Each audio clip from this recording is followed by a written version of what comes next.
जय शिव। योगिक परंपरा में एक कहानी है। देवताओं और दानवों के बीच लगातार लड़ाई चल रही थी। जहाँ लड़ाइयाँ बार बार होने लगी और कई मारे जाने लगे, तो उन्होंने समुद्र के अंदर छिपे जीवन के रस या अमृत को बाहर लाने और उसे अपने बीच बांट लेने का फैसला किया, ताकि वे दोनों अमर हो जाए और वे खुशी खुशी लड़ाई कर सके। युद्ध इतना भयानक इसलिए है क्योंकि उसमें बहुत मौतें होती हैं। अगर मौत से निपट लिया जाए तो युद्ध एक शानदार चीज है। उन्होंने आपस में हाथ मिलाते हुए समुद्र मंथन करने का फैसला किया। कहानी यह है कि उन्होंने मेरू नामक एक पर्वत चोटी को बाहर निकाला और समुद्र को मथने के लिए एक विशाल सांप को रस्सी की तरह इस्तेमाल किया। जब उन्होंने मंथन शुरू किया तो अमृत या जीवन रस की बजाय समुद्र की गहराई से एक घातक जहर निकला।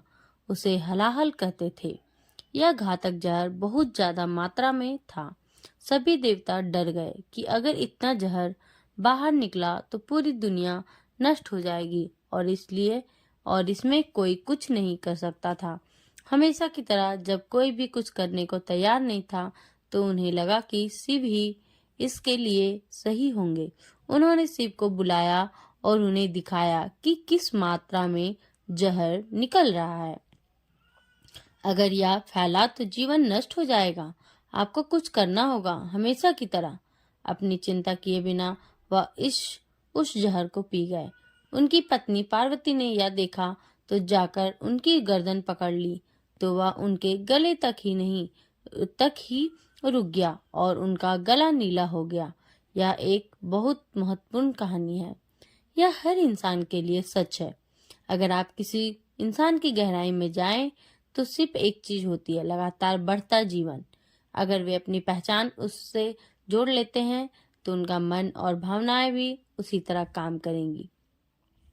लेकिन अगर आप सतही तौर पर उन्हें छूते हैं तो यह एक स्त्री है, यह एक पुरुष है, यह एक अमेरिकी है, यह एक भारतीय है और ऐसी कई सारी चीजें।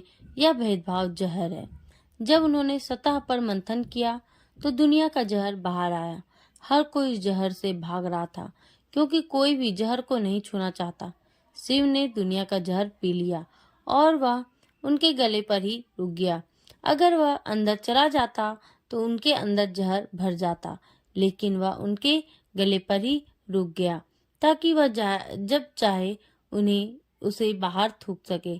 अगर वह आपके गले में हो तो आप उसे थूक सकते हैं। अगर वह आपके शरीर में घुस जाए तो आप उसे बाहर नहीं निकाल सकते। फिलहाल आपकी राष्ट्रीयता, जेंडर, परिवार, जेनेटिक पहचाने, नस्ली धर्म पहचाने, धर्म आपके गले तक नहीं रुके हैं। वे आपके शरीर की हर कोशिका तक पहुंच गए हैं।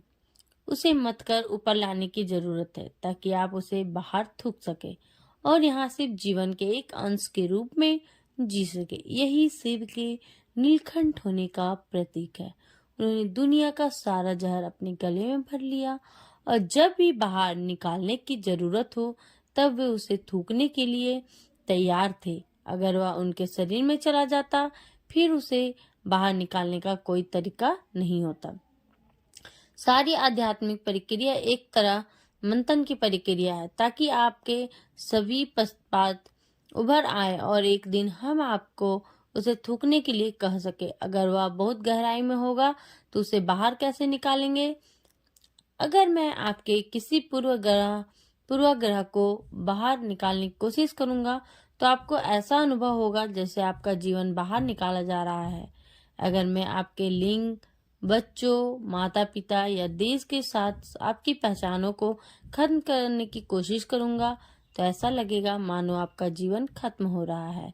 नहीं, सिर्फ भेदभाव का जहर खत्म किया जा रहा है। इसलिए भेदभाव का जहर थूकने का समय है। बोलो हर शिव। इसी के कारण शिव जी नीलकंठ महादेव कहलाएं। तो दोस्तों, आप सबको हमारी कहानी कैसी लगी जरूर बताएं और अच्छी लगी हो तो लाइक करें और कमेंट करके बताएं कि इसमें आपको क्या अच्छा लगा और शेयर करें ज़्यादा से ज़्यादा। और अगर सब्सक्राइब नहीं किए होंगे हमारे चैनल को तो सब्सक्राइब करें। मिलते हैं अगले वीडियो में। धन्यवाद। आप सबका प्यार ऐसे ही हमें मिलते रहे।